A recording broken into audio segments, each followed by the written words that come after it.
Bom, pessoal, na semana que vem eu não estarei aqui, eu vou para Caracas, né?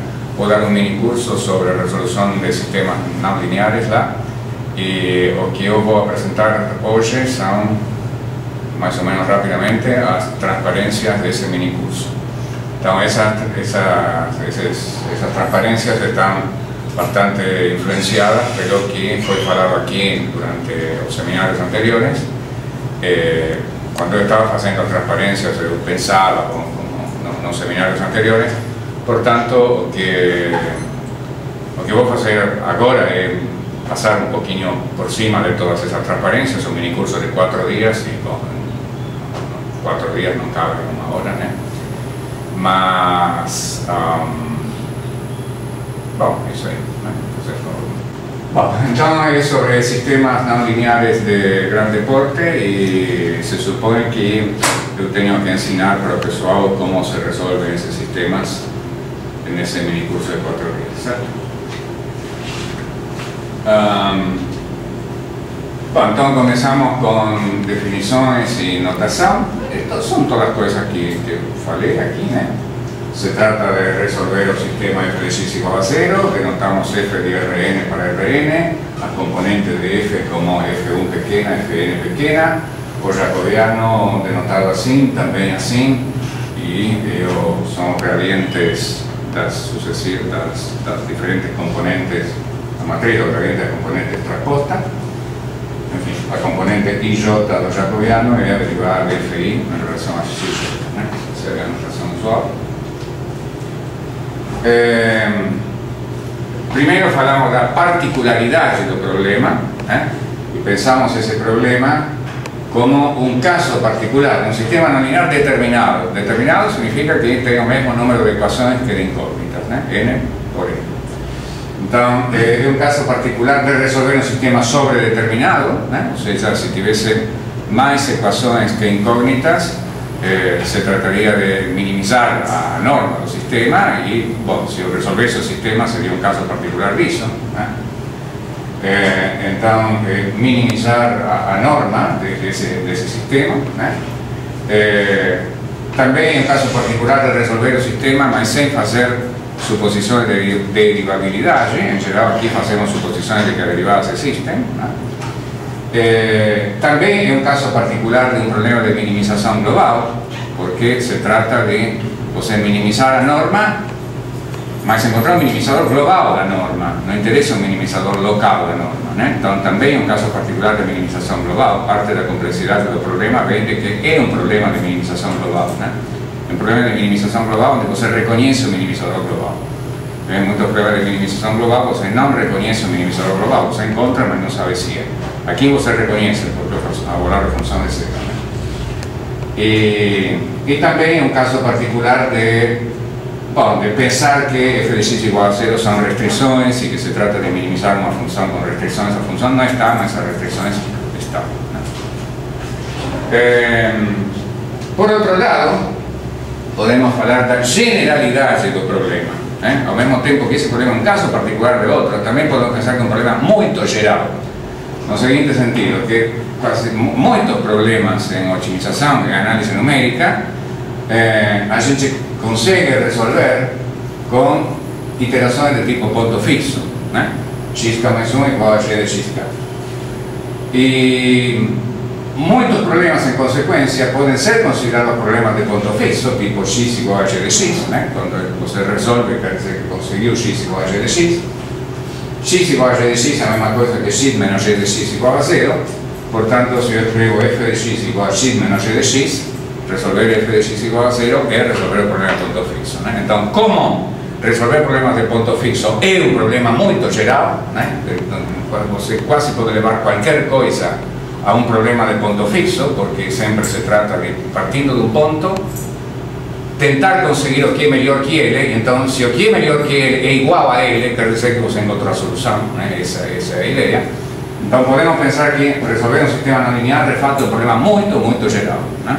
Então, por um lado, na transparência anterior falávamos que é um problema particular, né? Particular, que é um caso particular de muitos outros problemas. Por outro lado, nesta transparência dizemos não é muito geral, é mais geral que todos os alguns sentidos. Libros. O libro clásico de Ortega y Rimbaud que yo siempre recomiendo, son libros antiguos, que es de 1970, o libro de Denis Schnabel, que probablemente muchos de ustedes reconocen. Estos dos libros fueron reeditados por la SAIAM y tienen ediciones del siglo XXI ya. Y hay otros libros bastante clásicos, como un libro de Ostrowski, un libro de Schwedlich, que está en alemán, un libro de Tim Carey y algunos otros. Libros de sistemas no lineales, no estoy hablando de libros de optimización, estoy hablando de libros que se refieren a sistemas no lineales. Bueno, el libro de Denis Schnabel es un libro que se refiere a sistemas no lineales y minimización sin restricciones. Los artigos que yo voy a hablar en este minicurso, bueno, creo que algunos artigos que voy a hablar en este minicurso, un artículo clásico de Denis y Moret, que estamos allá en Review de 1937, y los otros dos son artículos meus, un de ellos con el profesor Marco Raidán y otro un artículo meu do ano 1992. Eu vou falar, no voy a hablar muy específicamente de esos artículos, pero me parece interesante colocar en esta primera referencia. Ejemplos de sistemas no lineales clásicos, problemas originados en la discretización de ecuaciones diferenciales parciales. Usted tiene un sistema, usted tiene un problema de contorno tipo laplaciano de u menos 10 veces u cuadrado igual a 0, sujeto a que usted da los valores de u no contorno. Entonces, esta es una ecuación de Bernoulli, se llama. Entonces, discretiza u y obtiene un sistema de ecuaciones donde para cada valor, se hace una malla aquí, se hace una malla, discretiza u, entonces tiene un sistema de ecuaciones donde tengo una ecuación para cada punto de la malla y tengo una incógnita que el valor de la función u en cada punto de la malla. Entonces, esa es una origen clásica del sistema de ecuaciones no lineares. Esto fica más y más complicado. Aquí estoy colocando las cosas en R2, o sea, el sistema que sale como de dos variables, fica más y más complicado si yo coloco que la variable independencia de R3 o R4 o R5 sistemas no lineares en grafos, y aquí o ejemplo que falamos en el segundo seminario, que es el cálculo de basones y presiones en encanamentos.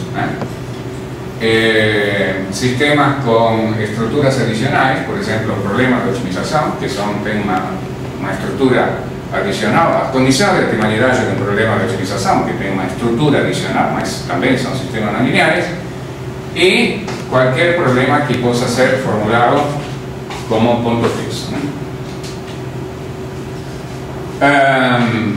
Ejemplo de un problema importante de punto fijo. Bueno, hablábamos de los cálculos de estructura electrónica, de estructuras electrónicas, donde dados los núcleos de un sistema queremos calcular los electrones, lo que significa calcular las funciones de onda que representan cada electrón. Ahí, ¿cómo se resuelve esto? Bueno, a través de una ecuación que se llama de Schrödinger, de un principio que se llama de Pauli y una formulación que se llama de Hartree-Fock. Y a través de ese proceso los electrones pasan a ser a matriz de coeficientes. Matriz de coeficientes es lo siguiente: cada par de electrones es una función, por tanto cada par de electrones se expresa como los coeficientes de esa función en función de determinada base, la gente escoge a base. Entonces la matriz de coeficientes se llama C, de K líneas y N columnas, porque tengo K elementos de la base y tengo N pares de electrones. La matriz de densidad se llama P. La razón por la cual se llama P es porque normalmente la densidad se denota en física y química con la letra ρ. Y entonces, como aquí es una matriz, el pessoal convencionó en denotar esa matriz con la letra que más se parece a ρ. La letra que más se parece a ρ es P. Aprendí la semana pasada que esa es la razón por la cual se llama P. la matriz de densidad es C veces C trasposto. Ha una matriz que se llama de Fock de P, que esta es la parte complicada, es una fórmula fechada, una cosa enorme que están en programas que a gente son muy difíciles, difíciles de entender o que dice ahí dentro, o fechados directamente. Y el problema que se llama SCF significa Self Consistent Field, consiste en encontrar la matriz de densidad tal que, vermelho, a matriz de projeção no subespacio gerado pelos autovectores asociados aos n menores autovalores. Eu tenho esto decorado, en español acho que no sabe, tengo que leer. Aos n menores autovalores de Fock de P coincide com P. Então a gente tem P, tem um chute de P. Tem um chute de P que é uma matriz de K por K, calcula Fock de P, calcula os autovectores, pega a matriz de autovectores asociados aos n menores autovalores e aí forma a nova matriz P, que é essa matriz de autovectores multiplicado por ela transposta. Tá? Quando dá igual que a matriz original P que eu coloquei, resolvi o problema de ponto fixo.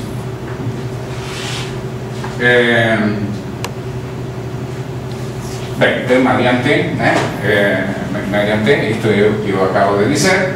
Então, meu problema vai ser f de p igual a 0, onde f de p é p menos g de p. Esta é toda a conta que eu fiz. Esta conta envolve pegar p, calcular a matriz de Fock, calcular os autovectores, pegar os associados aos n menores autovalores e fazer L vezes C transposta, p menos g de p. Se isso der 0, eu resolvi o problema de ponto fixo. E este é o artigo que eu localicei esta semana, que eu falei para vocês de aquele senhor que naquele congresso de Minneapolis me disse que tinha usado métodos secantes para resolver este tipo de problema. Não tem o ano, esqueci do ano, o ano é 2009, 2010. Mário, sim. Mano, desculpa, ali depois você calcularia os autovetores de Fock e de P, não de P, né? Como? Ali você dá P, você calcula Fock de P. Aí depois você calcula os autovetores de Fock e de P. De Fock e de P, ok, eu disse que está escrito outra coisa? Está escrito os autovetores de P. Segunda linha. De Fock e de P, muito bem, Mateus, certo, é de Fock e de P, são os autovetores de Fock e de P, claro, senão não teria graça, os autovetores de P. Ok. Bom, método de Newton, a gente quer resolver f de x que é difícil, então a gente usa o procedimento fácil usual, que é, tem um problema não linear difícil, transformo localmente em um problema linear. Então, como f de x é parecido com f de xk mais jacobiano vezes x menos xk, esse é os dois primeiros termos da fórmula de Taylor. Então, calculo xk mais 1, tal que j de xk mais 1 menos xk igual a menos f de xk, ou seja, que isto aqui se anula. Assim, tenho um método iterativo ao qual chamamos método de Newton.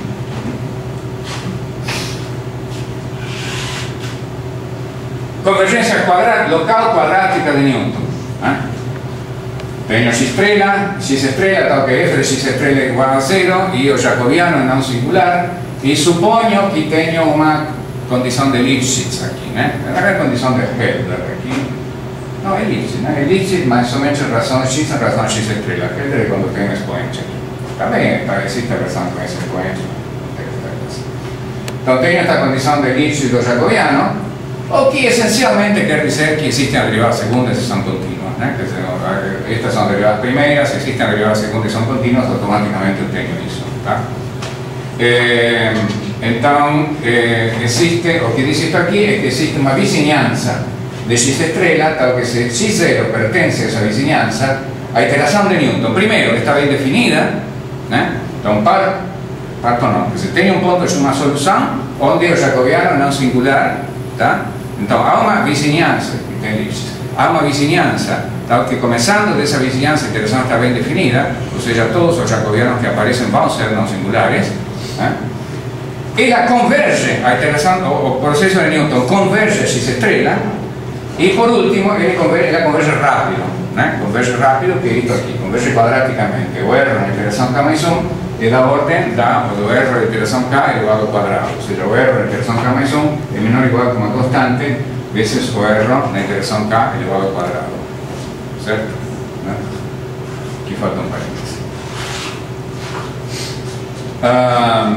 Invariância por transformações lineares. Bom, primeiro, invariância no contradominio significa que se eu aplico Newton ao sistema AF de x igual a 0, onde A é uma matriz não singular, vou ter exatamente as mesmas iterações que se aplica Newton a f de x igual a 0.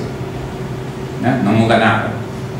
E se aplico Newton ao sistema h de y igual a f de ay mais b igual a 0, com A não singular, as iterações em y deste sistema de Newton satisfazem que xk igual a yk mais b, ou seja, em algum sentido também são as mesmas que quando aplico o sistema original, ou seja, Newton invariante, Newton invariante tanto por transformações lineares não singulares, tanto no domínio como no contradomínio. E estas propriedades são uma consequência da regra da cadeia. Como que a gente vê isso? Porque deriva, deriva, faz a conta de qual é uma interação, qual é a outra e vê que são as mesmas. Propriedade de descenso de Newton, se eu tenho uma componente que é positiva e xk mais 1 é obtido por Newton, então, como esta é a iteração de Newton, daí eu deduzo que o produto escalar do gradiente com xk mais 1 menos xk é menos fi de xk. Tá? Bom, mas então é negativo. Então estou dizendo que o produto escalar do gradiente com a direção de Newton é negativo. Ou seja, isso significa que a função fi localmente diminui. Tá? Analogamente, se fi de xk é negativo, esta derivada direcional seria positiva.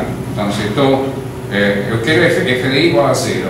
Se estou por cima, localmente Newton diminui. Se estou por baixo, localmente Newton sobe. Tá? Se é 0, é 0. Aí não sei, aí depende da segunda ordem. Então, isso significa que Newton tende a melhorar, localmente tende a melhorar todas as componentes do sistema. Todas, absolutamente todas. Bom, Newton é muito bom. Pela convergência quadrática, a invariância por transformações lineares e a propriedade de descenso para todas as componentes nos levam a afirmar que Newton é muito bom. Muitas vezes podemos confiar em Newton ainda quando temporariamente piora. Por exemplo, no caso de uma variável, nós já fizemos este desenho, no caso de uma variável, se eu tenho uma função objetivo e convexa, tá? Eu começo por aqui, tá? Então aplico Newton e aí Newton me manda para este ponto aqui. Ou seja, aparentemente este ponto é pior que este ponto porque o valor do sistema piorou, piorou bastante. Tá?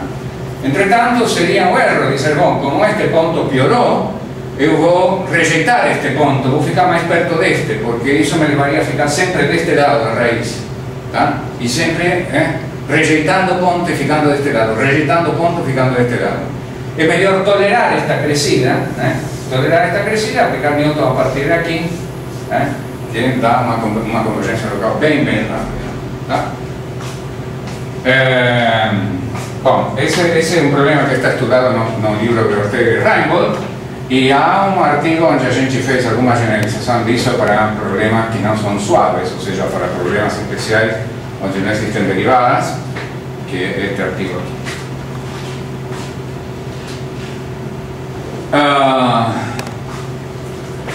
Nosso livro com Sandra, publicado no colóquio de matemática, foi em 1995, quando eu falei aqui não me lembrava que ano tinha sido. É um livro que precisa ser atualizado. Lá nós fazemos o essencial da otimização numérica partindo de sistemas não lineares. Eu acho que essa é uma abordagem válida, e no fundo é o que estou fazendo neste seminário, tentar fazer otimização numérica, mas começando pela teoria local, começando pelo comportamento local de sistemas não lineares.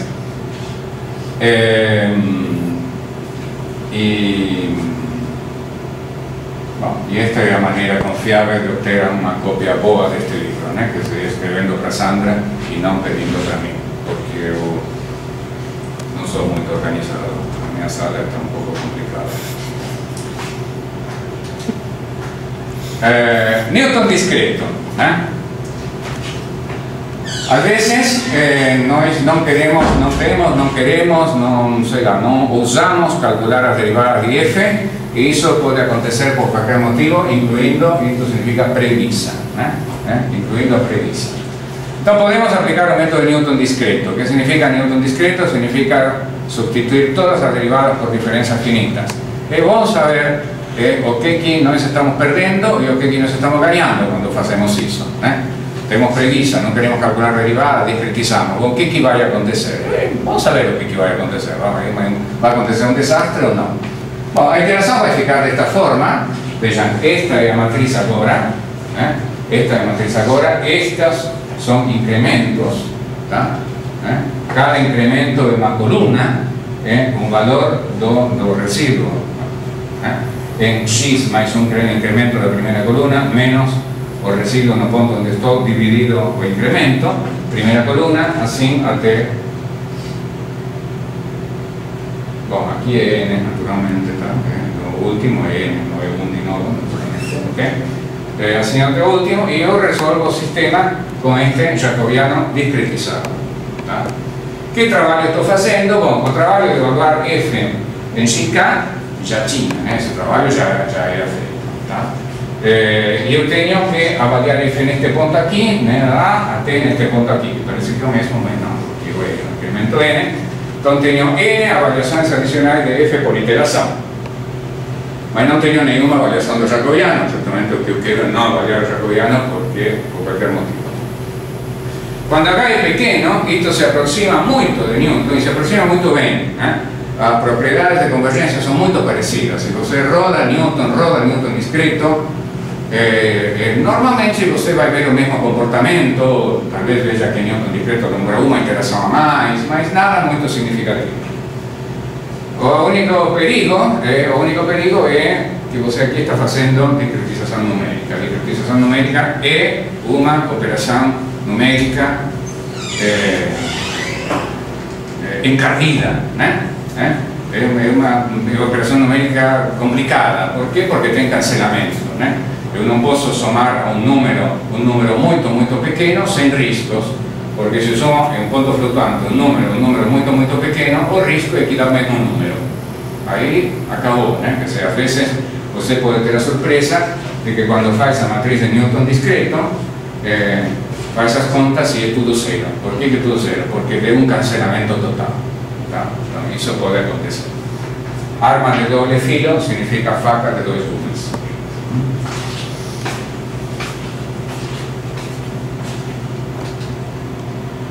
Newton é inexato. Para implementar o método Newton em problemas de grande porte, o mais comum é fazer Newton, mas usar subrotinas que resolvem sistemas lineares de grande porte. Transportar o problema, passar o problema para a resolução do sistema linear. É a mesma coisa, é Newton, só que o sistema linear eu vou resolver usando uma subrotina que resolve bem sistemas lineares de grande porte.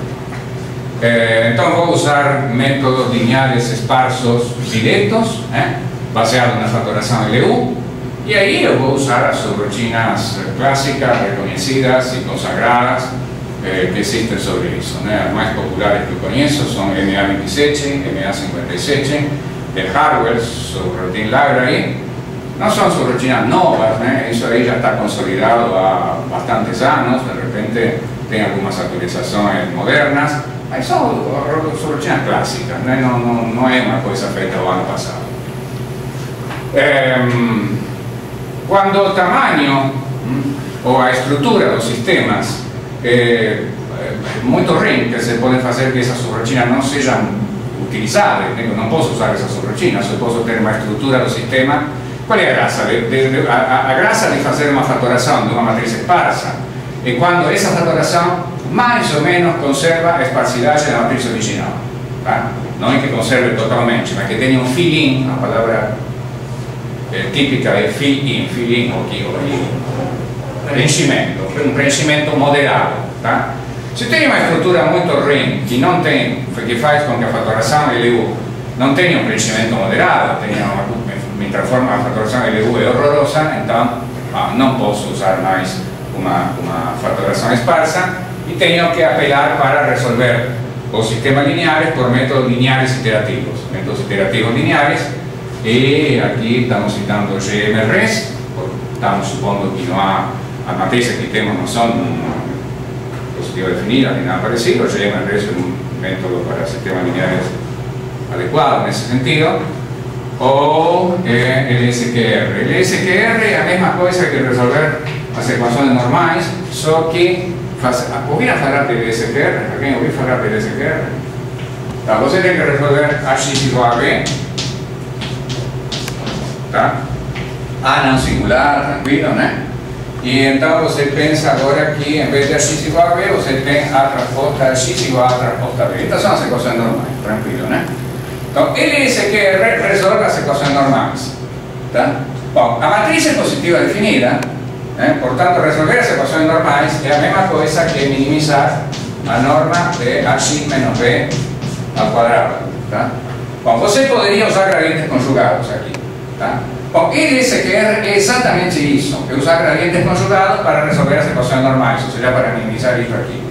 Só que não é e não é, porque usar gradientes conjugados, mas é usar gradientes conjugados sabendo que o problema é deste tipo.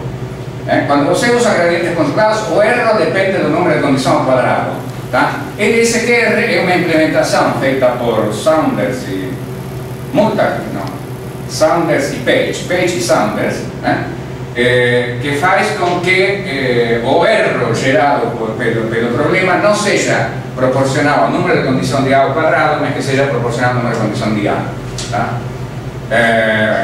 Page, um dos autores, Page e Saunders, vou colocar aqui.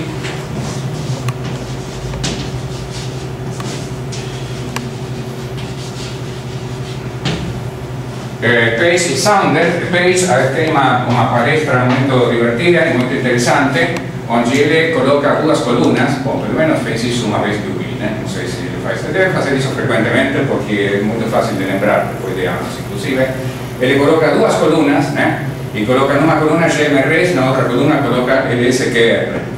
Então coloca defeitos e virtudes de GMRS e defeitos e virtudes de LSQR. E todas são vantagens para LSQR, né? LSQR tem vantagem em tudo, em tudo, em tudo, em tudo. E finalmente termina colocando, né? Todo mundo usa GMRS, ninguém usa LSQR.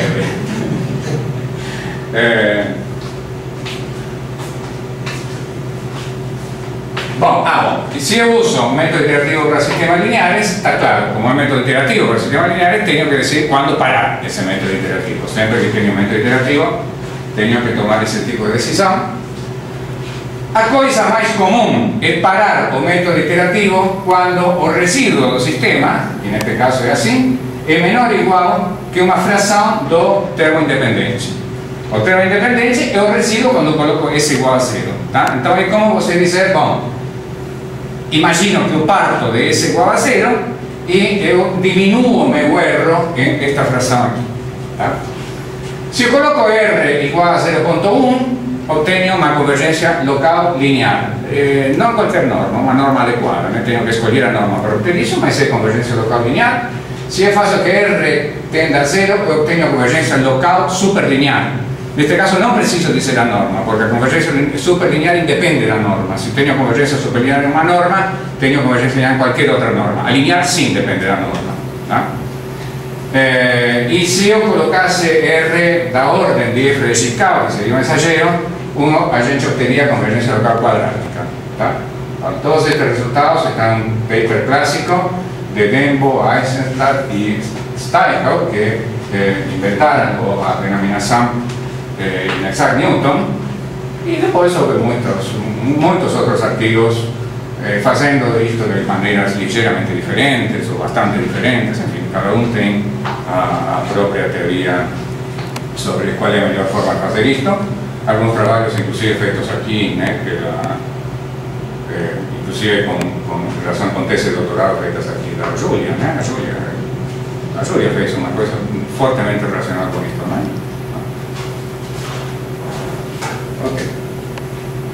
Uma questão de terminologia. Quando a gente diz truncado e quando a gente diz inexato. Muitas vezes sei lá, dizemos qualquer uma das duas coisas porque a gente confunde e não quer, mas na realidade é uma diferença sutil, né? Pessoas que querem fazer uma diferença entre truncado e inexato, elas dizem o seguinte: inexato significa que cada método, cada sistema linear, resolverlo significa usar aquele critério de Denbo-Eisenstein-Steinhaus, significa resolver o sistema linear de maneira inexata. Truncado significa usar um método iterativo. ¿Está claro? Yo digo truncado cuando para resolver el sistema lineal uso un método iterativo. Digo inexato cuando resuelvo sistemas de manera inexata, sei lá por qué. Aí vocês podem dizer, bom, por que motivo eu resolveria o método inexatamente se não é porque uso um método iterativo? Há um exemplo muito bom, que é o seguinte: imaginem que eu tenho este problema aqui, né? É o problema de contorno, ou seja, que estou resolvendo a discretização de um problema que originalmente era em dimensão infinita. Eu posso pensar que a solução do problema discretizado é uma solução inexata do problema original. Está claro? Então aí não há nenhum método iterativo. Eu posso resolver o problema discretizado por um método direto, mas ele é uma solução inexata do problema original. Tá? Eu posso pensar, inclusive, para não entrar com dimensão infinita, né? Isso pode ser feito em dimensão infinita, mas para não entrar com dimensão infinita, posso pensar que o problema original é este problema com uma malha de 10.000 por 10.000. E posso pensar que o problema inexato é resolver o sistema com uma malha de 100%. Então, quando resolvo com uma malha de 100% e depois faço uma interpolação para que fique numa malha de 10.000 por 10.000, posso pensar que o que estou fazendo é resolver aproximadamente e não de maneira exata o problema original. Okay? Então, por isso há um motivo para falar de inexato de uma maneira diferente de truncado. Truncado sempre é inexato, mas, digamos, quase sempre é inexato, mas inexato pode não ser truncado. Tá? Bom, misturar discreto com esparso.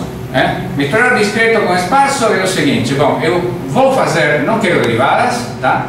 Mas eu conheço a esparsidade do meio jacobiano e, portanto, eu quero usar, conhecer a esparsidade desse jacobiano, me serve para não ter que fazer N avaliações auxiliares. Quero fazer o método Newton discreto, que eu quero Newton discreto, tá? E eu sei, não quero calcular derivadas, mas eu sei qual é a estrutura do jacobiano. Então, eu quero ver, será que isso não me serve para me poupar avaliações auxiliares? A resposta sim, isso serve para poupar avaliações auxiliares, e isso se chama a técnica CPR, de Curtis, Powell e Rick, que foram que inventaram essa técnica. A ideia é a seguinte, vamos ver simplesmente com um exemplo, na verdade o exemplo está aqui, né? Imaginem que eu sei que meu jacobiano é diagonal, tá?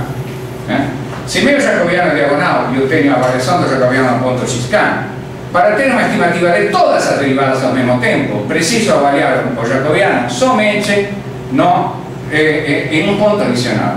F de xk mais h vezes 1. Tá? Ou seja, se eu avalio solamente em f de xk mais h 1, subtraio o valor em f de xk dividido por h, me vai dar exatamente a diagonal do sistema esparso. Tá? Se o problema não é diagonal, uma coisa mais complicada que diagonal,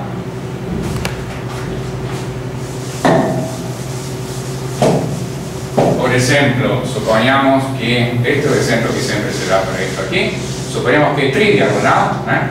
Eu sei que meu jacobiano é tridiagonal, então o que eu vou precisar é avaliar a função em, acho que são 3, né? Mas se forem 2, me desculpa. Eu acho que são 2 ou 3 pontos adicionais, né? Essencialmente, o que eu preciso para construir cada vetor adicional para avaliar, eu tenho que pegar, por exemplo, pego este aqui, 0, 0, 0, e agora tenho que pegar um que seja disjunto com este, que tenha 0, onde este tem 0, então, e faço isto até o final, né? Enfim, essa é a técnica. Isto aqui foi bastante popular em determinado momento, quando a pessoa se preocupava muito, né? Se preocupava muito por evitar as derivadas. Bom,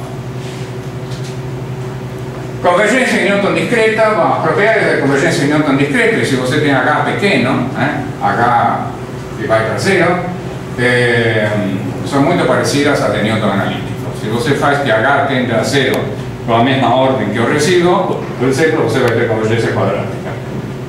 Entretanto, temos que ter cuidado com H pequeno, porque a diferenciação numérica é muito perigosa. Métodos secantes clássicos. Vejam que eu aqui já decidi não ficar enrolando entre secantes, blá blá blá blá, que enrolei bastante no seminário, então aqui resolvi chamar métodos secantes clássicos simplesmente. Então, métodos secantes clássicos são os métodos secantes até a aparição do livro de Ortega e Reingold.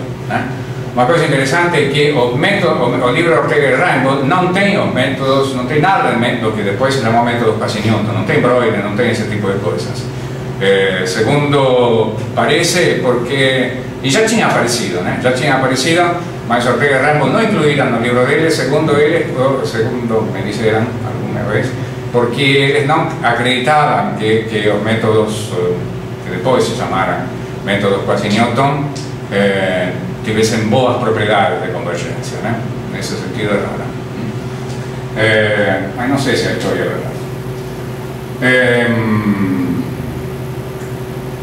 Bom, o método secante clássico mais representativo é o método que chamamos secante sequencial, e o método secante, todo o método secante se baseia na interpolação linear de f de x. Essa é a ideia do método secante, a mesma coisa que uma variável. Uma variável, o método secante é que a gente tem dois pontos, interpola linearmente por aí. Bom, o método secante sequencial. Estamos no ponto xk.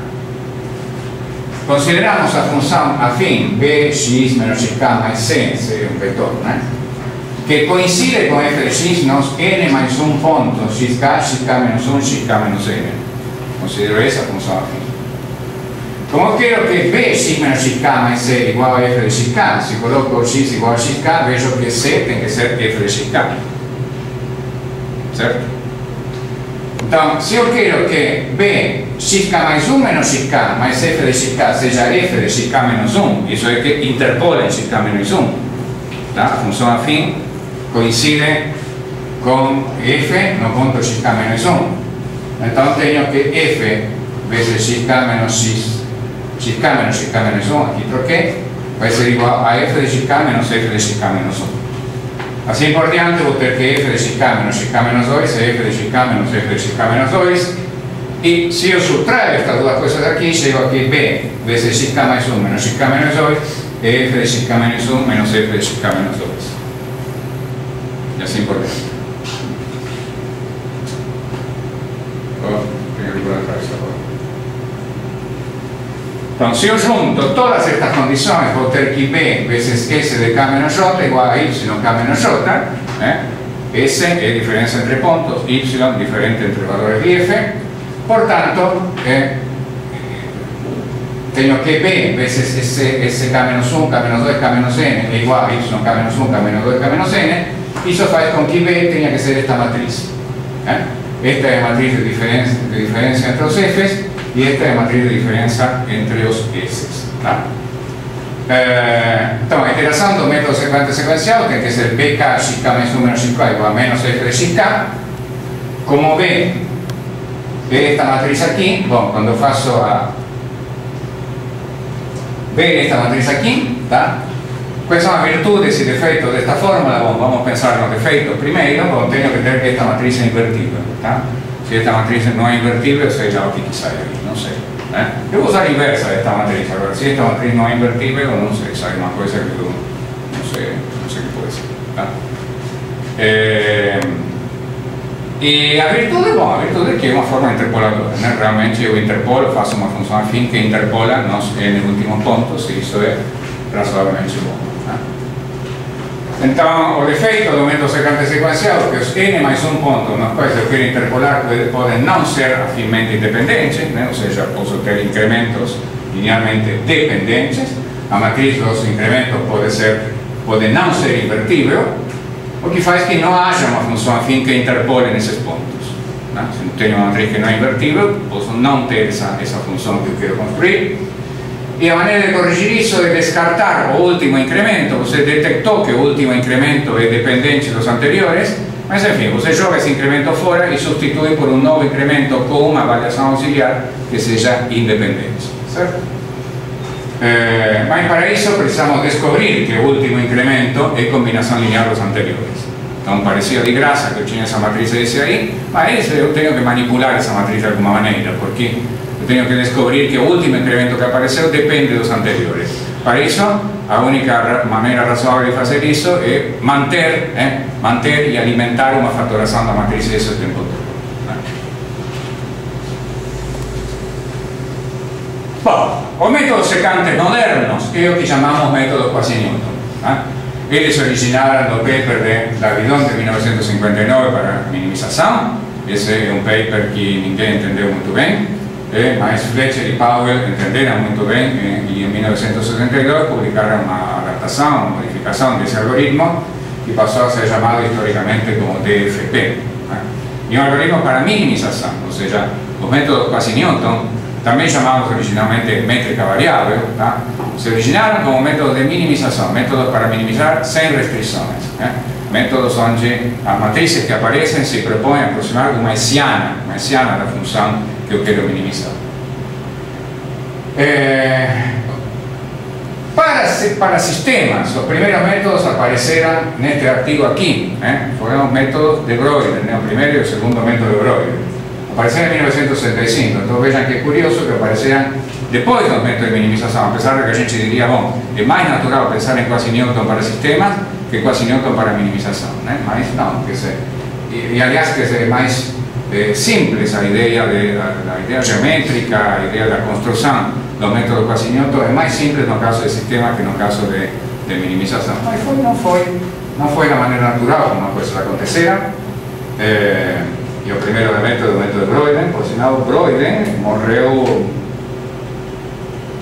Quando morreu? O ano passado. Eu acho que morreu o ano passado, sim, morreu o ano passado, com 82 anos, uma coisa assim. Então vamos falar do método Broyden-Bohm e o método Broyden-Ring. Esclarecendo que isso de falar Bohm e Ring é uma questão histórica que já não se justifica mais. Bohm se chamou Bohm originalmente, Ring se chamou outro, mas não é algo que se sustente muito. Em uma época as pessoas chamaram primeiro método de Broyden ao Bohm e segundo método de Broyden ao Ring. Mas depois alguém viu, não, todo mundo podia ver porque o paper estava aí, que na realidade no paper de Broyden o primeiro método não é o Bohm, é o Ring, e o segundo método é o Ring, portanto se convencionou em continuar chamando Bohm e Ring, ao que se chama agora Bohm e Ring, em vez de primeiro e segundo, porque primeiro e segundo é maior história. Bom, então para o método Broyden-Bohm, para calcular x k mais 1, procuramos a função afim que interpola não em todos os n mais 1 pontos, ou seja, no ponto presente e os n anteriores, sino apenas nos dois últimos. Não nos preocupamos pela interpolação velha, nos preocupamos somente por interpolar nos dois últimos pontos que apareceram. Neste caso, xk e xk menos 1. Então, esta função afim vai ter a forma bk x menos xk menos f de xk, essa vai ser a função afim, porque eu vou precisar que interpole xk, então quando aplico a xk tem que dar f de xk, e para satisfazer a equação secante relativa aos dois últimos pontos, tem que satisfazer bk xk menos 1 igual a f de xk menos f de xk menos 1, é a mesma fórmula que vimos em algumas transparências anteriores, mas não precisamos satisfazer as equações secantes anteriores. Bom, o que é isto? Eu conheço isto, conheço xk mais 1, conheço xk porque já calculei, conheço f de xk mais 1, conheço f de xk porque já calculei, mas eu não sei qual vai ser a matriz B. Então eu posso pensar que isto é um sistema linear onde as incógnitas são a matriz B. Em vez de incógnita ser isto, a incógnita é a matriz B, isto é uma coisa dada. Então, quantas equações eu tenho? Eu tenho n. Aqui tenho n componentes, portanto tenho n equações. Ma quantas variables eu tenho? Eu tenho n quadrado variáveis, pois são todas as entradas da matriz B, certo? Então, naturalmente, há muitas matrizes que satisfazem esta equação, porque tem um monte mais de variáveis que de equações, certo? Bom, dizer que BK vezes XK menos XK menos 1 igual a F de XK menos XK menos 1 sempre, ou seja, para todos os Ks, é a mesma coisa que dizer F de XK menos 1, XK menos 1 menos XK igual a F de XK menos 1 menos F de XK. Simplesmente mudo, lo que llamo K, passo a chamar K mais 1, que llamo K mais 1, passo a chamar K, e esta é a forma tradicional como a gente vê a equação secante, tá? Então, sempre que se pensa na equação secante, nos termos dos métodos secantes modernos ou quasi Newton, se pensa nesta equação escrita desta maneira, com BK mais 1 e CK igual a Y. E algumas pessoas dizem, não, está ruim chamar a equação secante e tal, é melhor chamar a equação fundamental do método quasi Newton, e sei lá, pessoas que trabalham nesta área, em um almoço, podem passar várias horas discutindo se é melhor chamar de uma maneira ou de outra, e dessa maneira a gente se diverte, né? Bom, então, como há muitas matrizes B que satisfazem a equação secante, Broyden resolveu escolher BK mais 1 com aquela solução da equação secante que está mais perto de BK. Né? Há muitas, então bom, vamos escolher aquela que está mais perto de BK. Uma entrevista, né, feita muitos anos depois, Broyden disse, talvez tenha dito antes também, que ele estava motivado por um princípio de economia de energia, né? Ou seja, você quer satisfazer uma coisa, então faz uma variação mínima, né? Ele era físico, né? Originalmente era um físico, e então esse princípio de economia, né, que é tão frequente na natureza, era o que motivava para dizer, bom, quero uma nova, quero satisfazer a equação secante, não me interessam as anteriores, eu vou fazer uma variação mínima em relação à anterior. Então, ele se preocupou por minimizar este problema, minimizar a norma de B menos BK sujeita à equação secante. E a coisa boa é que, tanto usando a norma euclidiana em Rn, com a norma induzida no espaço das matrizes, como a norma de Frobenius, que é a norma de soma de quadrados nas matrizes, tanto usando esta norma como usando esta norma, vejam que esta é uma norma associada a um produto escalar, esta não, né? Usando esta norma como usando esta norma, obtenho a mesma solução. E esta é a equação que define o primeiro método de Broyden. Tá?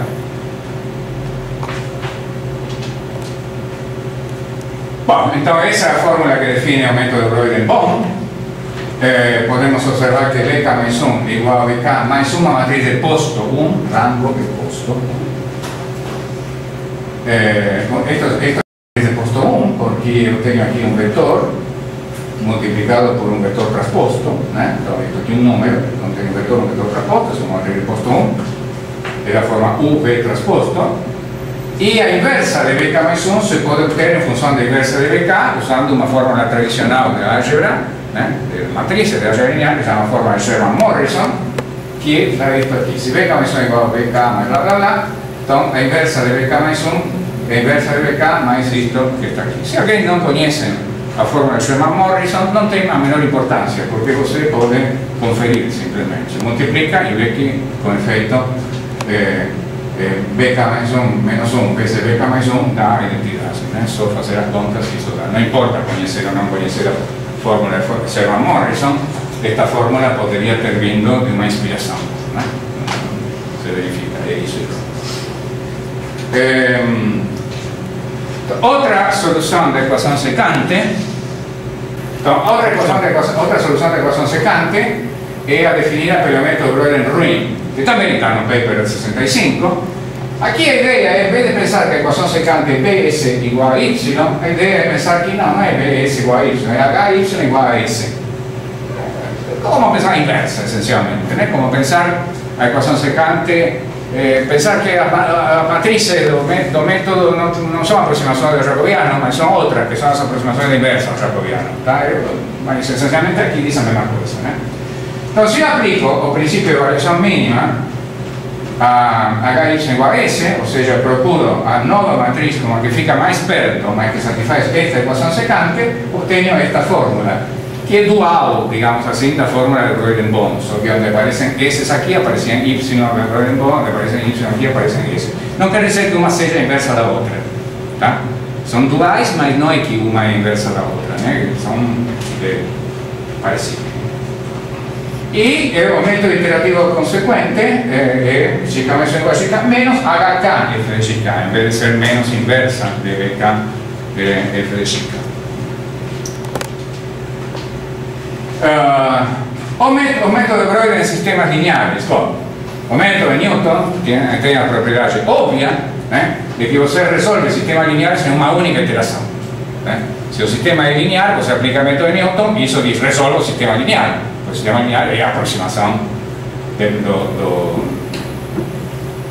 sistema original.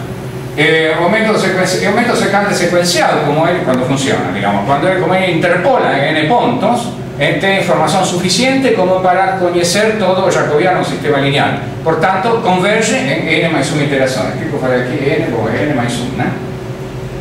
N más 1. Converge, sí, cuando complete los n incrementos, a seguinte tiene que ser la solución, no método secante secuencial. En 1977, Breuil en un artículo tipo revisado, y le falaba aquí, que lamentablemente no tenía ninguna propiedad de ese tipo asociada al método quasi-Newton.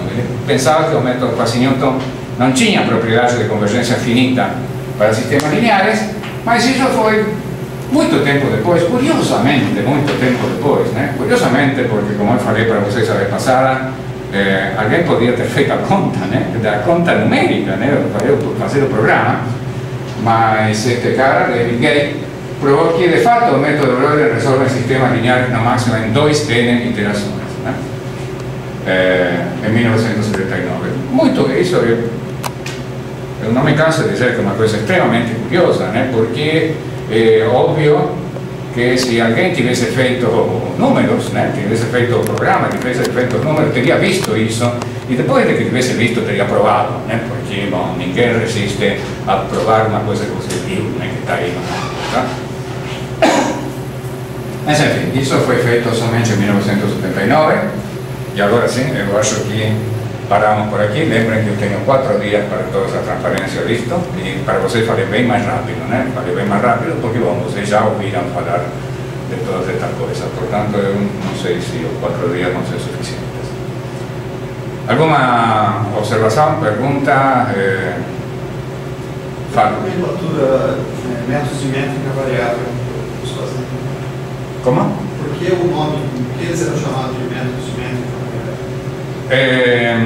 Porque as matrizes HK definen un producto escalar y definen una norma, entonces esa es una norma que se muda en todas las iteraciones. O sea, ya él estaba influenciado por el fato de que el método gradiente está asociado a norma normal, a norma euclidiana. Entonces él pensaba, bueno, si en vez de definir a norma normal euclidiana, que es definida por la matriz identidad, yo defino otra norma definida por otra matriz y yo voy actualizando a norma do programa, a norma do problema, y yo faço o método gradiente na nova norma, entonces obtengo o método de métrica variável. Esa es la razón. Se muda a métrica na qual o método gradiente.